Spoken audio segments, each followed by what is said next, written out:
Good morning. I'm Glenn McKnight from VSIG, and along with Alfredo Calderon, we're happy to have you here this morning. This will be recorded and shared with everyone as usual. We have a special guest today, Matthew Shears. Matthew, and I'll just give a really brief bio. Matthew works, he's a director with the Global Internet Policy and Human Rights Group. I guess it's based in the UK. You're the Center for Democracy. Yeah, actually, Glenn, I am no longer. I probably needed to update that that CV that you probably are looking at there. So that's when I was with CDT. Right. So that's right. Yeah. And, okay, so that's not correct anymore. Okay, Isaac, please mute your mic, Isaac. Thank you. So that's incorrect. Okay, but I think you're still involved with whether there or elsewhere internet policy governance. Is that right? Yes. Okay, yes. and I'm still doing cybersecurity internet policy governance and cybersecurity less cybersecurity and human now. rights. Yes. Okay. I am. So let's look at. So historically, he was with the Center for Democracy and Technology, but more so, he goes back to like a lot of us here. He's been involved with the IGF on a high level, WESIS, former staff person with ISOC, the Net Mundial in Brazil, and NCUC as one of the stakeholder groups within ICANN and the ICANN board. That's quite a mouthful. So those who aren't familiar with the terminology that I just did, please open up your ICANN glossary and feel to go back to that. And we'll try our best, right, Alfredo, to if there's an acronym that pops up, we'll hopefully try to clarify it. So we welcome you. And today's module is on infrastructure, and you have your own take on it, Matthew. So please go ahead. Yeah, so it's a real pleasure to be here, and thank you, Glenn and Alfredo, for inviting me. So let me what I'd like to do actually is just run through some of the key developments, I would say, over the past 15, 20 years that have occurred in the internet governance space, and specifically in terms of the evolution of the multi-stakeholder model, which I know is one thing that's of real interest. And then kind of talk a little bit about what do we mean by infrastructure today? And most importantly, what is the role of the multi-stakeholder community in that discussion? And it's changed and it's evolved over time. So just going back a bit. So I was actually, as you say, Glenn, I joined the Internet Society in 2005 as their public policy director, and got thrown into the WSIS World Summit on the Information Society second part of the World Summit on the Information Society in Tunis. And that was the time when we had the very interesting outcome of Tunis, which really saw two developments come out of it, which one was, on the one hand, the Internet Governance Forum, which was the place where stakeholders could come together and discuss policy issues. And the other one was this process of enhanced cooperation, which we don't hear about so much today, but the enhanced cooperation process was really the way of satisfying many governments in the WSIS that had this desire to have a government-to-government discussion about internet policy issues. So this, in a way, bifurcated outcome of Tunis, where you have on the one hand this kind of open multi-stakeholder process and then this government-to-government process, has really characterized much of the internet governance discussions that we've had since. As you mentioned, the Internet Governance Forum has gone from strength to strength. I had the pleasure of being on the first MAG for the first two rounds of the first MAG. And that was a fascinating experience because we were very much finding our way. And we had governments, of course, on the internet, on the MAG. And so it was a very interesting learning experience in terms of how far could the conversation go from a policy perspective before it bumped into the traditional perspective of governments that this was their domain. So that was a kind of a process in which we all found our way, and what we have today is very much an outcome of those early discussions. Yes, the multi-stakeholder advisory group. So that was the first kind of, that was me being thrown into the internet governance deep end, so to speak. And one of the very interesting things there also was that the outcome of that WSIS agenda really shaped for some years how the different stakeholder groups were perceived.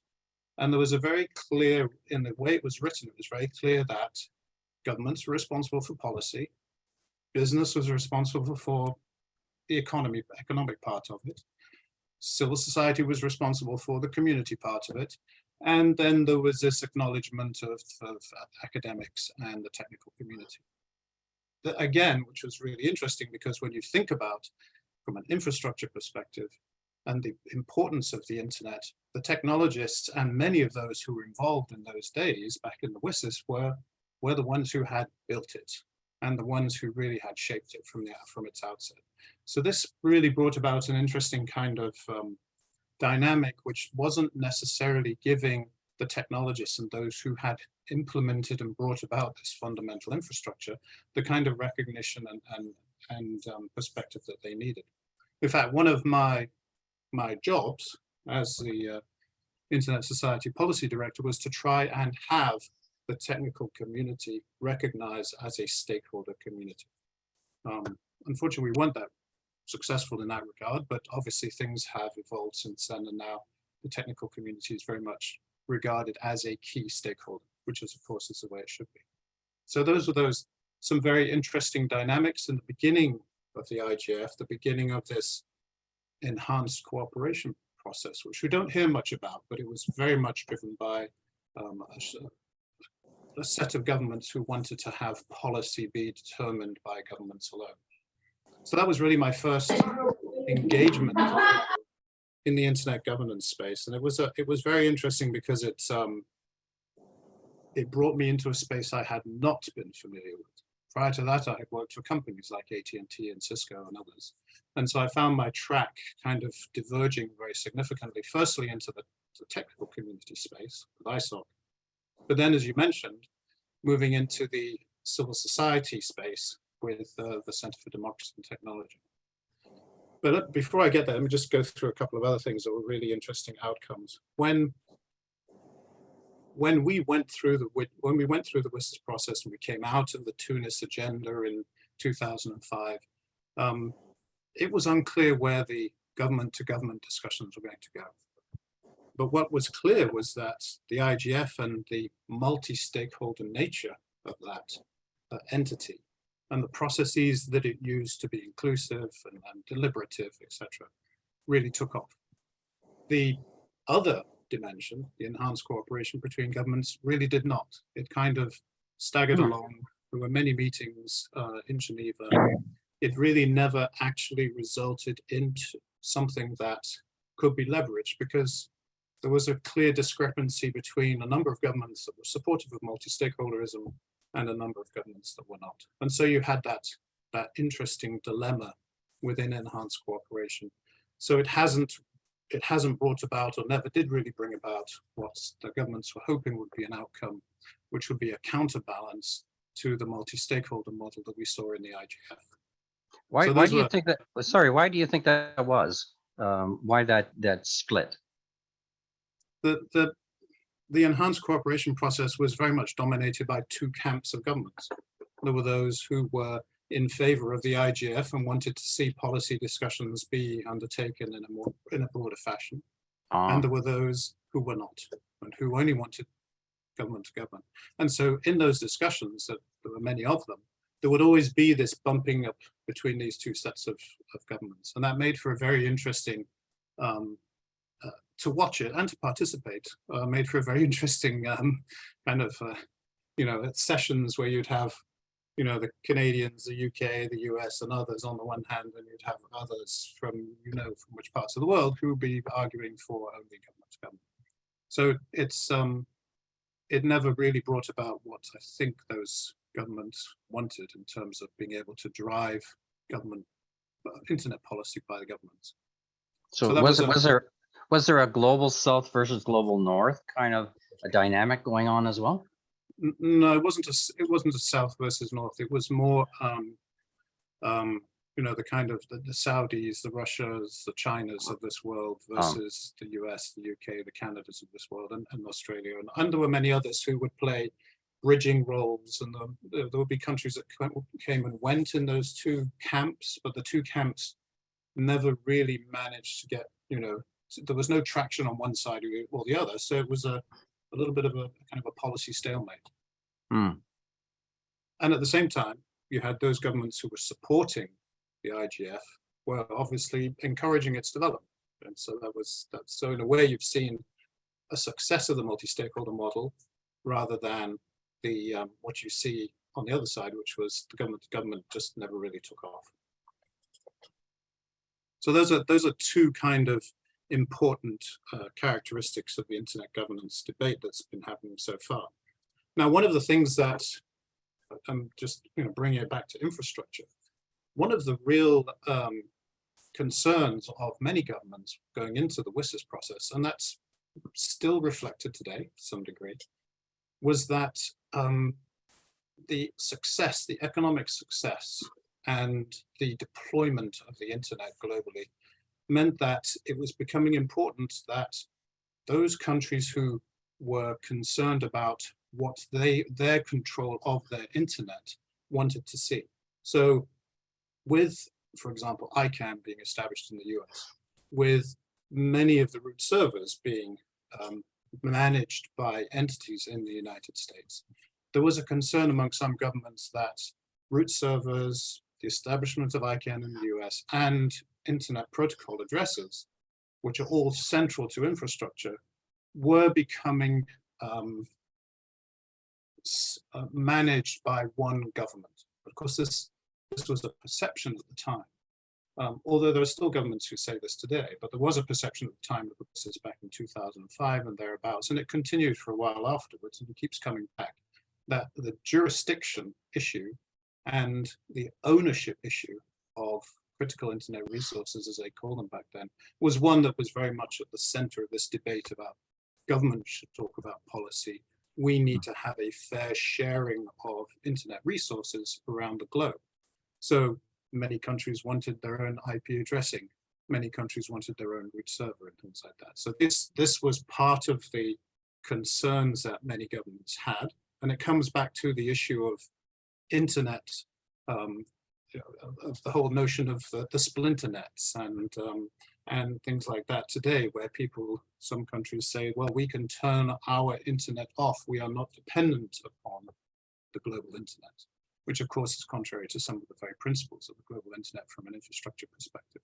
But those debates were going on back then. People didn't understand why servers were based largely in the United States, or there were only 5 entities distributing internet protocol addresses, things like that.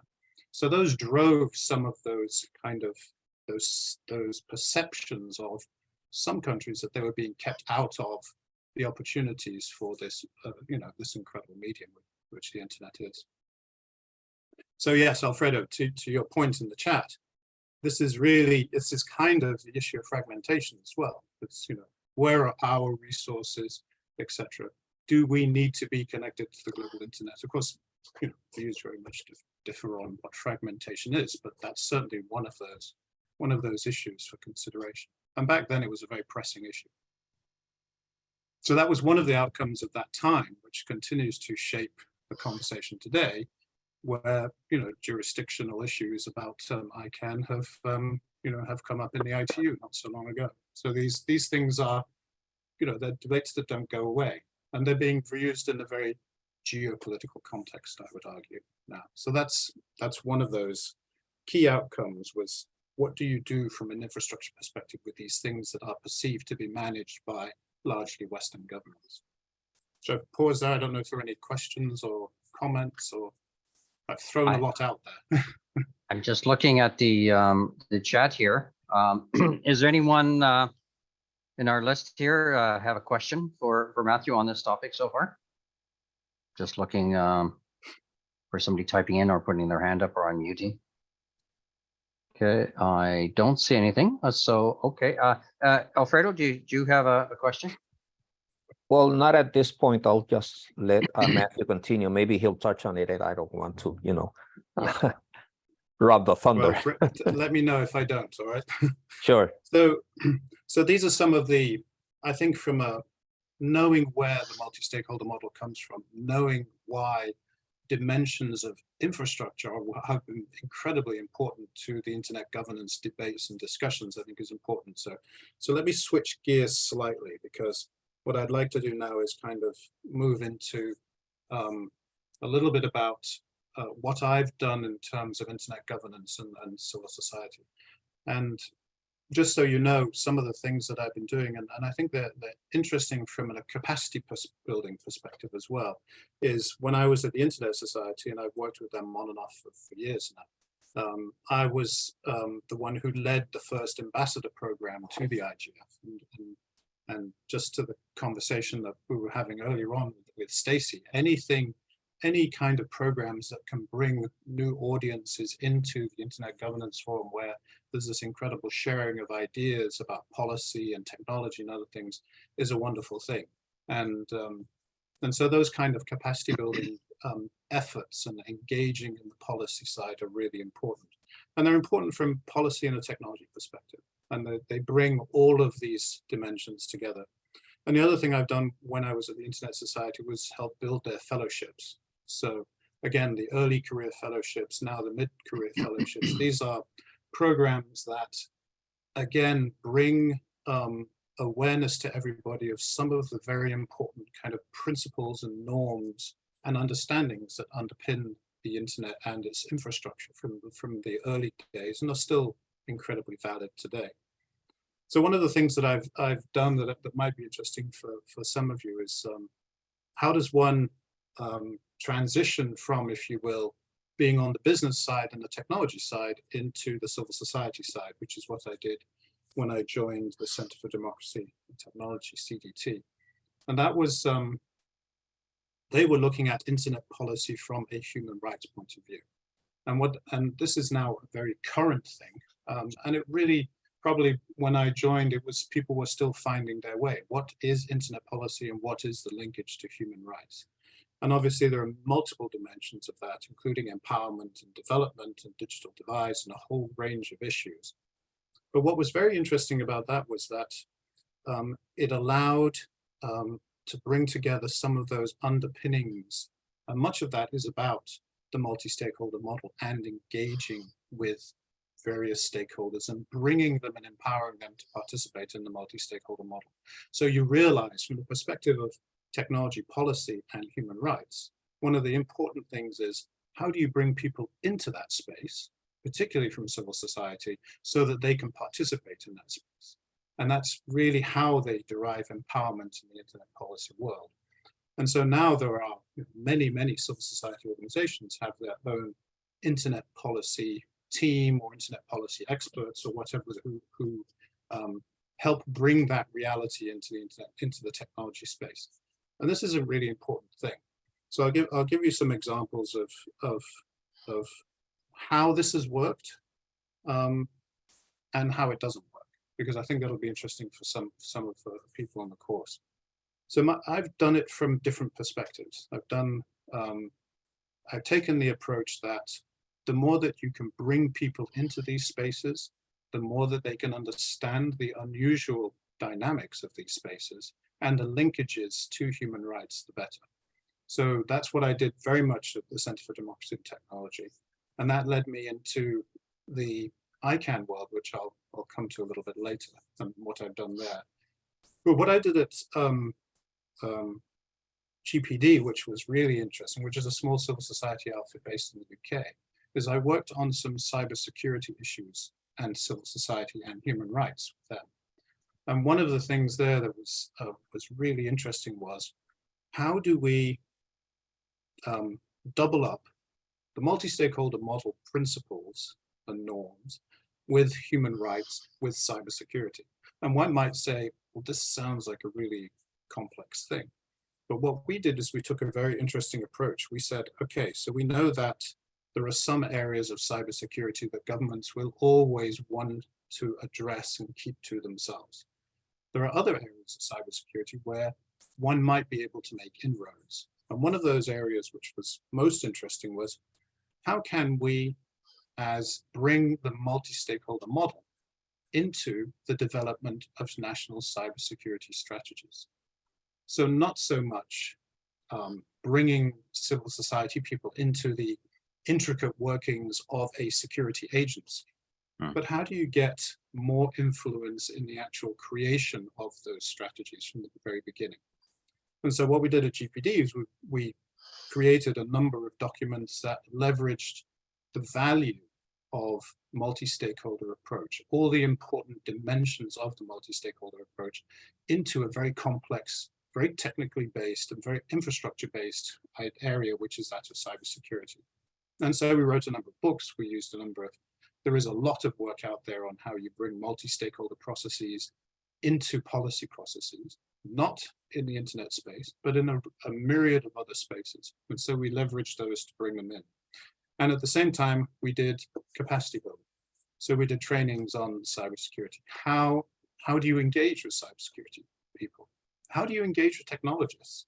But this is a really important question. And in fact, it's a question that is broader than just cybersecurity. So I'll give you a perfect example. And I see there's a couple of questions, so I'll come to those. The example is the following. A colleague and I were at a regional meeting and wanted to gain an audience with an influential individual who was in the process of drafting recommendations at a regional level on cybersecurity processes. And we approached him, and the first thing that he said was, I don't want to hear about human rights. I want to know what you can do for me on cybersecurity. Now that may sound rather like a typical answer, which it sometimes is. But the interesting learning from that, which is true for all stakeholders, is, I would say, is learn the language. Bring some expertise to that discussion. Because if you go in there saying human rights are really important and this is the reason why, then you're not going to get through the front door. And what we did is we said, okay, how do we influence these processes, bringing in human rights dimension to them? And that was to actually provide capacity building in cybersecurity spaces, know the technology, know the language, know the issues, and then bring that as the door opener, and then bring the human rights dimension along with it, and the civil society dimension as well. So much of our work when I was at GPD was about that. It was about capacity building, it was about empowering, it was about finding the angles where you can bring human rights in, but as well being able to bring other issues that are important to those you're engaging with. So that was an important learning. Matthew, I see a question. You want to ask it or now? Or? Yeah, go ahead, Alfredo. Yeah, I just wanted to let the audience know that that's the way that I actually got involved in ICANN and internet society. I'm a chemist, so my background hasn't nothing to deal with technology. So I had to learn the fundamentals and the concepts in order to engage and present my ideas, but in a context which was either human rights or cybersecurity or the policy development within ICANN. So I just want to emphasize the point that Matthew is making. If you have an idea, you have to have some basic fundamentals, a background in order to bring that to the table, and so that the group understands where you're coming from and what you have to offer. So I just wanted to make that comment. Glenn, go ahead. Yeah, I typed a couple of things in the, and I'll try to explain what I was thinking at. So as you were stating, the doors opened up beyond the original technology creators. And so they invited or civil society demanded representation. Do you think a lot of these boards or groups that are incorporating civil society at the table, do you think it's mere tokenism or they're actually equals among equals? That's a great question.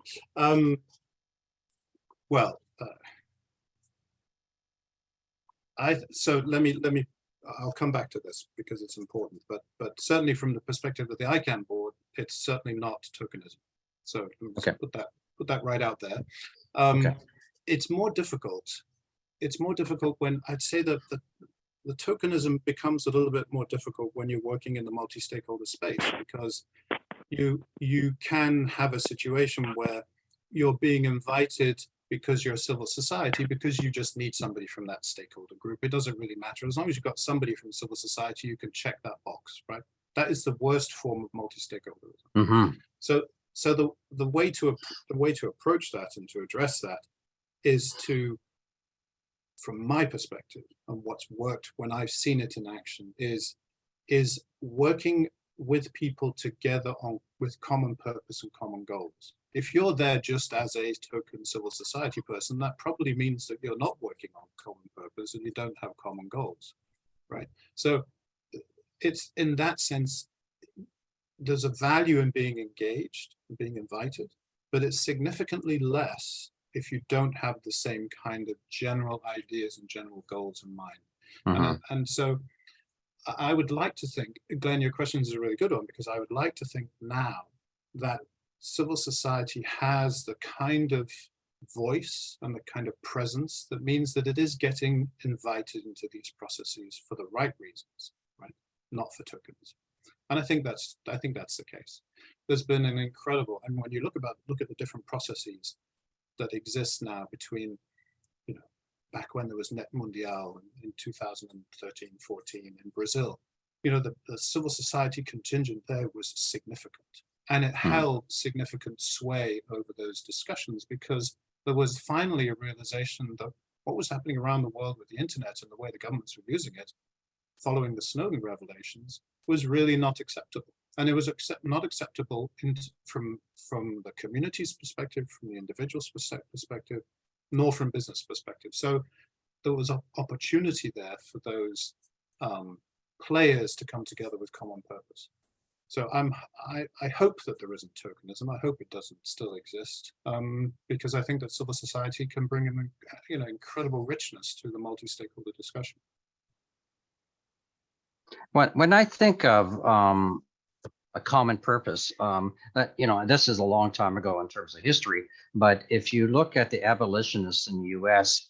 Leading up to the Civil War and after, they basically, it was a hodgepodge group. It was a range of religious groups, certain political orientation, you know, I guess at the early stages of human rights groups, but they coalesced around one cause, which is the abolition of slavery. So, but when that was the 18th Amendment came in, they just dissolved. So it's very situational. So do you think multi-stakeholder groups, when they coalesce for a particular cause, it's very much, you know, in the moment and very focused on a particular issue, but it will come and go depending on the issue? I think it probably does, just because that's being realistic.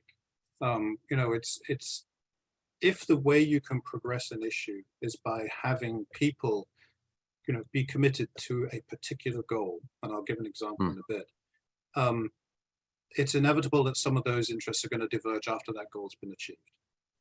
It's unfortunate, but I think there's, you know, you have to accept that that's likely to be the case. Which is why I think part of the multi-stakeholder model that we sometimes forget is that we need to be working on common interests, common goals, as we progress as a model. Now, if we start to, in a multi-stakeholder environment, start to collapse because we don't have those common purposes or common goals, then we start to lose some of the real value of a multi-stakeholder approach. It's not only to find common purposes, it's to tease other things out, right? Bring other dimensions to the debate which may not have been apparent, but around which other people may be able to coalesce. So I think, yes, there's probably an inevitability that things will fall off once you've achieved those common goals, but at the same time, it's important to see what else you can do together, the different stakeholders can do together going forward. You know, I'll give you a perfect example. Yeah, I mean, like Stacey says, you know, people do lose steam. There's absolutely no doubt. And if, you know, if you're in a UN process or something like that that goes on for years and years and years, then it's, you know, it's inevitable that people will lose steam. But hopefully there are a sufficient number of issues of importance that continues to drive the discussion. So, I mean, I'll give you a perfect example, right? So when when the US government decided in 2014 that it was going to step back from its stewardship role of the domain name system and turn that over to the multi-stakeholder community at ICANN, that was one of those moments when all stakeholders were aligned to achieve that goal. Right? And so over the 2.5 years, or it was 2 years from 2014 to 2016, when the US government actually turned over, literally, the stewardship role, there was a common purpose. I was involved in that process as a civil society representative with the Center for Democracy and Technology. So I worked alongside well-known people in the ICANN business world, well-known technologists and others, and the whole community was driving towards this particular goal. Now, inevitably, in some particular dimensions of that overall objective, there were slight differences, and that's to be expected, after all, with so many diverse interests. But the common goal of moving towards that point where the stewardship could be handed over was a good example, an excellent example of stakeholders working together for a common goal. And I think that shows, that's one of the best examples of showing how we've been able to put the multi-stakeholder model into practice. Now, of course, now that it's working, there are divergences of opinion on many issues, and that's natural also when you bring stakeholders together. But I think that's it's a great question. The whole study of the multi-stakeholder model is absolutely fascinating. And my second, I thought of this quote from Churchill when you were talking, and basically Churchill said, "Democracy is the worst form of government, except for all the others that have been tried." Typical Churchill quote. So I think it has some warts on it. It has some issues. It's not a perfect model, but I think what you're saying is that at least people have a place at the table. And Yes. so is there anything we should be doing to improve or making sure that within the groups we work with, whether ISOC or IGF or ICANN or anything else, that the model actually is so that the students on this call can actually get involved? Where's the entry point so that they can actually get deeply involved? Because a lot of the older people that have been there a long time doing this or will not be there. We have to look at generational shift, and also away from just universities in the US, in the United States or Brazil or Europe. So where do we see opportunities for people to get involved with multi-stakeholder model? I think it's a great question, and it's a really important one, as you say, because a lot of us have been living with this for a while, but maybe we've become almost too rigid in the way that we look at this. I like to think that whether it's the multi-stakeholder model at ICANN or it's some other multi-stakeholder approach in some other dimension, I like to think that there's an inherent logic to these processes, right? I mean, when you think about human beings and when they come together, when they come together as a group to address a particular problem, no matter their backgrounds, and they've got resolve, then that's probably the best way of looking at problems and issues, whether it's at the governmental level or whether it's at the community level or whatever. So I think that we have to, when we're thinking about multi-stakeholderism, and whether we call that or not, or whether we call it some kind of participatory system or whatever governance model you want to give it, I think some of those key points remain. Don't try and take on the world. Start with small problems where you've got some commonality of purpose with other groups.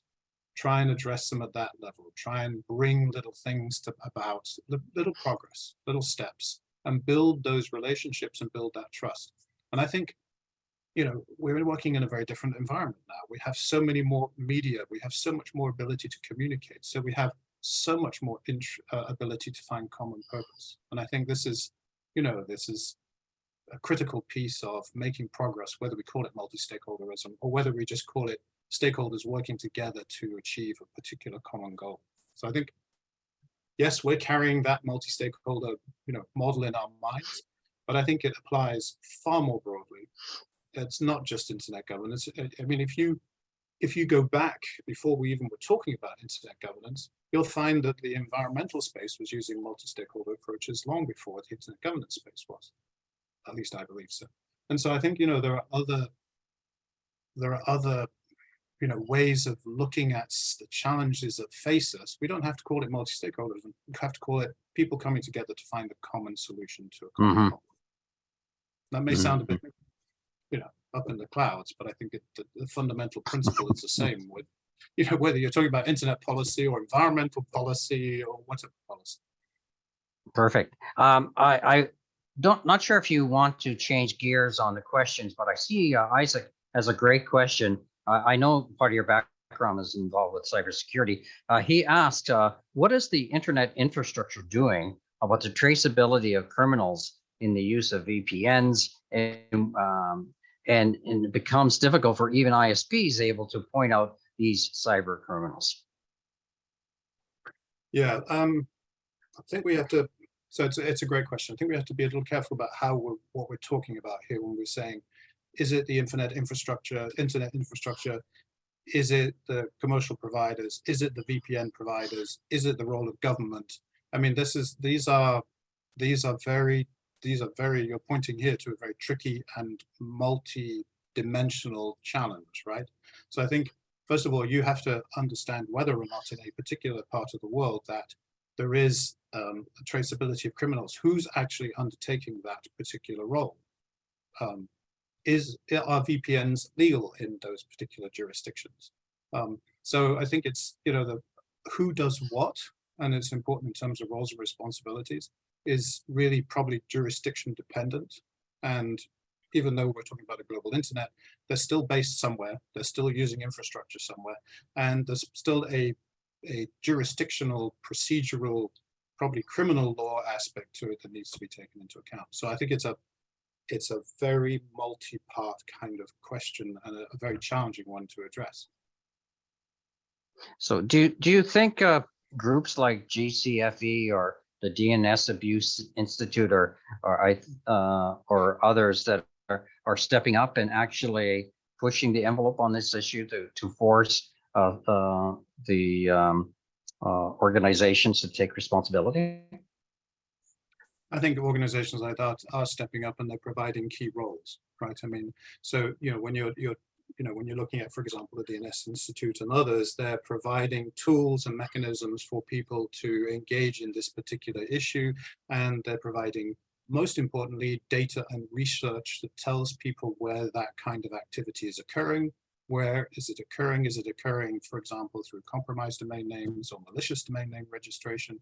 There's all kinds of dimensions to these things, but these groups that are analyzing the data, looking at the data, providing principled ways forward, I think are incredibly valuable contributors to this challenge, and it's a big challenge. Great. So Matthew, sorry, Glenn. So Matthew, in terms of the decentralization of the DNS based on the new technologies that are emerging, like blockchain and so forth, what is your take on that? Since we're talking about kind of having a separate domain system to manage it, and how does that impact what ICANN and ISOC are seeking? Yeah, it's a great question. It's a question that a lot of people are kind of struggling with or trying to understand. I think so there are a number of different ways of looking at this. Okay, so we at a principle level, let's put it at that perspective, we should not be deterring in any way innovation, right? And many of these things are in their very early stages and nascent stages. And so it's important to see how these alternate domain names, alternate routes, and these other things that are being talked about now and in some cases they're, I wouldn't say that they're domain names, but they certainly are ways of communicating across a particular type of network. So we have to be careful about what we call them. But it's important that we're not in any way seen to be preventing or inhibiting the development of new technologies and innovation. At the same time, all of us who work in the internet space have a responsibility for it to continue to be a globally interoperable, a global reach network, et cetera, So it's a fine balance between understanding the implications of these new developments and at the same time ensuring that they don't interrupt the service that's already been provided. But there's absolutely no reason why we can't see, understand, learn more about, and see how these things are going. If any of us in the internet space start to say we shouldn't be doing this because it's not good, because it does this, that, X, Y, and Z, I think then we have to wonder really, what are we countering some of the fundamentals of the internet in the first place, which is really to spur communication, spur innovation, et cetera, et cetera. So it's a very fine balance, like many of the issues that we're dealing with, but we still, I think, have to remain true to some of the fundamentals. We need global reach, we need interconnectivity, but at the same time, we need to be open to new innovation as well. Great, thank you. I failed to mention that Alfredo and I have our screens up, which are nothing to do with VSIG, but it's another project we do. It's our 5th year coming up on NASIG, which will be before the ICANN meeting in June, on June 10th and 11th. It'll be live streamed, and it's going to be with American University. So I'm just our focus on the 2 days, and those who can't attend it will be able to see it live stream, is on accessibility inclusion. So it definitely will be touching on many of the things that you've been talking about. In the last couple of NASIGs, we've had staff from ICANN come out and talk about the multi-stakeholder model. And in this case, I'm not sure, we're still working through the schedule of what we'll be doing, but any suggestions, Matthew, be happy to share the draft agenda with you so you can give us some feedback. But it's going to be a very exciting project. Alfredo, did you want to say? Alfredo? No, not really. Go, just keep on, Matthew. Yeah. So I know we have roughly 15 minutes left, and we've been interrupting you throughout it, and I'm sure you have a good stream of consciousness. We don't want to take you off your track. So circling back, you basically gave us a good walkthrough in the background leading up to Tunis and then going up into NetModel. And basically, we're getting the impression that the multi-stakeholder model is here to stay. And there's critics. So what are the critics saying? And we saw a very well-attended session on internet fragmentation that was done at ICANN. And it was easy 200 plus people at the session. So there seems to be this movement saying, oh, the Great Wall of China, the Russia will have their own internet. And so where do we see the potential of the breakdown of the multi-stakeholder model with the internet fragmentation? Interesting question. Let me answer that in a couple of ways. So I think there are some realities, and I don't think I watched that fragmentation session. I think there are some realities, one of which is that there's the economic reality of the value of the internet, right? So, I mean, there's a huge, I can only imagine that the dependencies from an economic perspective on the continuing accessibility of a global network like the internet is huge. So while it is fine to say that we can disconnect from the internet, we can have our own, we've got this, that, and the other that allows us to do all of this anyway, I think that the reality is that that's in many ways often clouded in geopolitical speak, rather than the reality of working with the networks that are so integral to economic development and economic success these days. So I think that would be my first point. So one can, of course, separate oneself from the outside world, break trade routes, stop the internet, etc., etc. But with globalization and our dependencies on different resources from different parts of the world, I think that would be highly unlikely. And I think the same is true for the internet as well. It is a backbone for trade, for for a whole range of businesses that just transactionally would be disempowered. So I think that's the one thing that we always have to bear in mind with these conversations. The thing that I think is really interesting actually is I think we have, and people will debate this as to whether or not this is actually fragmentation, so just put that caveat out there. I think we have a policy fragmentation rather than an infrastructure fragmentation.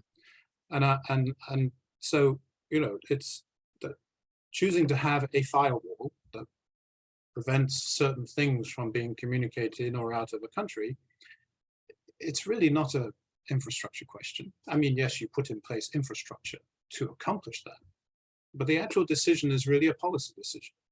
The policy decision is, we want to continue to do trade with the outside world, but we don't necessarily want the outside world to be able to communicate all of this particular material to our, you know, our people or our audiences, whether it happens at a national level or regional level or whatever. So there are, you know, that is a policy decision. That is not switching off the internet. And so when, you know, when you think about how are different countries or regions dealing with different issues, you see policy divides and disconnects. You see policy differences on privacy. You see policy differences on the use of the internet by states, for example, in surveillance. You know, that came to the fore at the time of the Snowden revelations. So from my perspective, it's less about fragmentation in the physical sense of it, but more about the policy differentiation or fragmentation, if you want to call that. And so I think that the question is a really interesting one, and people will debate it in all different ways. I think what's most important is that for us to be able to have and continue to have, as I mentioned before, that global interoperability, that global connectivity, that global reach, I think it would be very hard to say today that we could have the same kind of global growth and global trade if you took that away. In fact, I'm pretty sure it'd be a disaster. So I think, you know, when we're talking about fragmentation, I think we have to be careful about how we talk about fragmentation. I mean, you know, different countries will do different things. Is an internet shutdown fragmentation? In the sense that it prevents people from communicating with the outside world or others communicating in, it is fragmentation. But again, what leads to it is a very clear policy decision that says, you know, whatever, we're going to have an election, we don't want outside interference, so we're going to shut down the internet. The efficacy of that and the actual ability to do that is questionable, of course, but it does have an impact on people in country. So is that fragmentation? If it's a persistent internet shutdown, you know, does that become fragmentation? Or if it's just a short-term thing, is that actually a policy decision for particular purposes, for elections and other things, for example? So I think it's a really interesting question. I think you'll find, and as I'm sure there were in that session, a great disparity of views about what fragmentation is and how it occurs. Yeah, and I've given the link in the chat of the actual session, and you're absolutely right. It was, if I recall, there was at least 6 or 7 people, and they represented different constituencies. So that definitely you had a lot of opinions. Even though there was 7, there was probably 10 opinions. So it was well attended. So which is healthy. We want a good difference of opinion. Yeah, it is. And I just put into the chat box too, those that are interested in learning policy and the policy shepherding process, I recommend looking at the recordings and the lessons that ICANN Learn has. NCUC has worked very hard with creating a series of workshops with ICANN on how to do policy and the process. And also I suggest that you reach out to your AFRINEC or RIPE or other groups that have a pretty good policy shepherding process. I can just fair warn you, you have to get pretty deep into the weeds to understand some of the policy stuff. I don't think a lot of these organizations do very well at communicating the nuance or the historical significance of the policy, and that's a whole other story. So I find myself within the ICANN space when I dive into some of the meetings that are on policy, that they're talking at such a high level, a lot of times it'll go over my head. I have to sort of, I'm thinking they got to keep it simple and they got to put a historical context, but that seems to be missing in the communication. Yeah, it's also a reflection of the complexity of the issues, right? I mean, a lot of people I get asked, and I'm sure some of them in the course are asking the same question: is how do they get involved in this space, and what can they bring to this space? I mean, whether it's ICANN or ISOC or the regional internet registries, all of these entities are largely open. And when I came into the ICANN space, what I brought was the policy work that I wanted to contribute to as a part of the IANA transition. It was very specific. I was not focused on domain names. I was not focused on other things. I was focused entirely on the governance of ICANN, the institution, and how it needed to evolve. So my suggestion for people who are coming into the internet space, internet policy governance space, is pick an issue. Don't go crazy and try and involve yourself in every issue, but pick an issue that's really compelling to yourself and to your interests. If you come into the ICANN space and you say, I want to come in with human rights, that's going to be tricky, because human rights is a relatively small issue within the ICANN space, albeit incredibly important. But if you come into the ICANN space and you say, I'm interested in internationalized domain names and the impact that they can have on empowering people locally and on allowing them to realize their human rights, then that's a different perspective. And that perspective is one that would be of real interest to those in the ICANN community working on internationalized domain names. So when you're coming into these policy spaces, think about what you want to bring. Think about in the context of the work that's being done there and where you can bring your expertise most usefully. So hopefully that helps a little bit in terms of if you're thinking about, where do I engage or what do I engage in topic-wise. Just think about your interests, relevance to the organization, whether it's a regional internet registry or a local chapter of ISOC or whatever, and think about how can I contribute. You may say, well, I don't really see what the obvious connection is, but if you think about some of the issue spaces and just think a little bit harder about how, what do they embrace, what do they encompass? It's not just about, if you think about IDNs, internationalized domain names, it's not just about the technical discussion of scripts in ICANN that matters. It's a much bigger picture, much bigger opportunity, and far more important than just that. So that's just one example of how you can bring expertise into a policy space that deals with internet issues. Perfect. I just want to point out in the chat again, since you brought up human rights, March 13th, we'll have Ephraim Percy on human rights. He's created a course for ICANN on human rights, and also want to point out another really good person to interact with is Avery Doria. She's on the board as well. She's been involved with the Special Committee on Human Rights with IETF, but also involved with ICANN. So there's a couple of resources that for those that are quite keen on the human rights issue. Alfredo, over to you. Yeah, I just would like to add that from the internationalized domain name system perspective, we have Bill Juris, which is also a member of our faculty, and he is involved with that for the past, I think it's 5-6 years, and he has great information and insights. So for those of you that are planning on being at ICANN in Cancun, it would be great if you could, talk to him and get involved if you're interested in that aspect of the IDNs.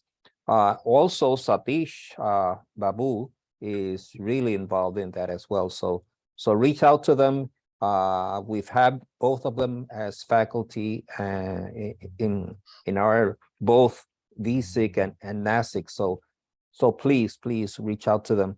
I do want to tell all of you as well, and thank you, Matthew, for the insights and the hints on how to get involved with all these organizations in terms of what can you bring to the table, because you just gave some great ideas, hopefully for the participants of this course and others that will watch the recording, to seek how they can contribute to enhancing and evolving both the multi-stakeholder model and internet ecosystem. So thank you for that. Yeah, very well.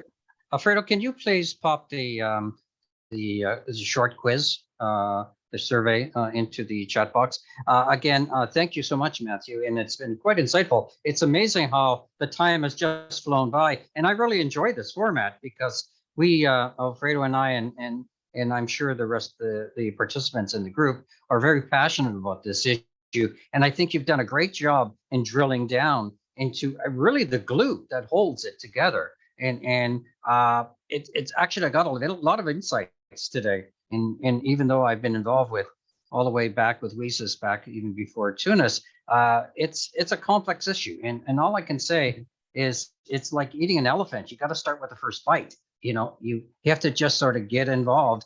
And you know, as a former ISOC board member and finding ISOC Canada, you know, you get, it's a slippery slope. You get deeper and deeper and deeper into it.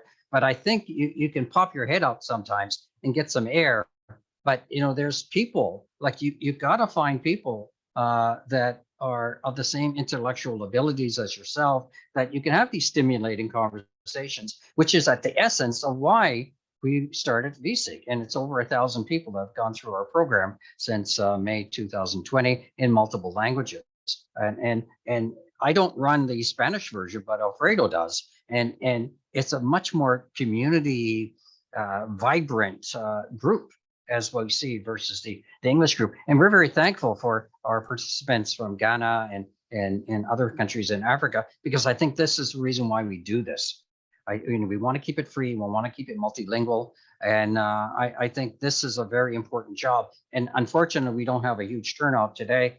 People are busy, they're with children. This is not focused on high school students. This is people who want to get more involved. They're investing into this material. And it's a lot of stuff. And I don't know if you had a chance, Matthew, to get into the course, but if you see anything that you say, oh, that's crap, or you forgot this, let us know. But I'd like to turn to you, and if there's any other final comments, Matthew. Yeah, just to say it's been a pleasure. And obviously I will be in Cancun. So I'm Perfect. delighted to meet with the two of you, obviously, and also with you know, attendees for your course. And so if you want to put time aside to have a sit down at some point, I'll be happy to do that. Just recognizing, of course, that sometimes my schedule is very busy, but I'd be delighted to do that. So let me know. Great, thank you. Thank you. Alfredo?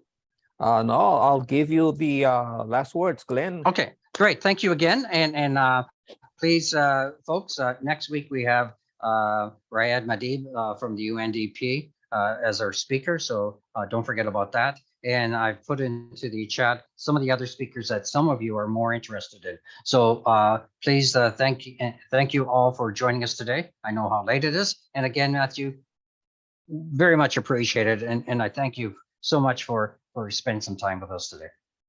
It's been delightful. Thank you both. Thanks all. Thank you. Bye. All the best, people. This concludes the session. Thank you.